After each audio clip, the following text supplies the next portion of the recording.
ఇలా పెళ్లి కాగానే అలా సోషల్ మీడియాలో ఫోటోలు షేర్ చేసే రోజులివి. సెలబ్రిటీలైతే అస్సలు తగ్గరు. తమ పెళ్లి విషయాన్ని వెంటనే అధికారికంగా ప్రకటిస్తారు. అఖిల్ మాత్రం చాలా టైం తీసుకున్నాడా అనిపించింది. జూన్ 6న పెళ్లి చేసుకున్న ఈ హీరో అప్పటి నుంచి సైలెంట్గా ఉన్నారు. ఈరోజు తన పెళ్లి ఫోటోలు షేర్ చేశారు. నా జీవితంలో అతి ముఖ్యమైన ఘట్టానికి సంబంధించిన బెస్ట్ మూమెంట్స్ను షేర్ చేయాలని నా మనసుకు అనిపించింది అంటూ స్టేట్మెంట్ ఇచ్చి మరీ ఫోటో పెట్టారు.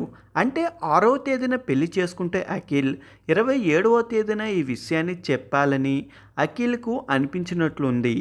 ఏదేమైనప్పటికీ అఖిల్ మరో కొన్ని ఫోటోలు రిలీజ్ చేసి అక్కినేని ఫ్యాన్స్కి సంతోషాన్ని నింపారు. జూన్ 6న ఉదయం 3 గంటలకు నాగార్జున నివాసంలో అఖిల్ జెనబ్ వివాహము సింపుల్గానే జరిగింది. ఆ తర్వాత అన్నపూర్ణ స్టూడియోలో రిసెప్షన్ మాత్రం గ్రాండ్గా ఏర్పాటు చేశారు. అలా వైవాహిక జీవితంలో అడుగుపెట్టిన అఖిల్ ఈరోజు ఆ మధురం జ్ఞాపకాల్ని పంచుకున్నారు. గతేడాది నాగచైతన్య పెళ్లి చేసుకున్నారు. శోభిత మెడలో 3 ముళ్ళు వేశారు. ఈ ఏడాది అఖిల్ వైవాహిక బంధంలోకి అడుగుపెట్టారు. అలా ఇద్దరు కొడుకులు పెళ్లిళ్ళు చేసి తన బాధ్యత నెరవేర్చుకున్నారు అక్కినేని నాగార్జున.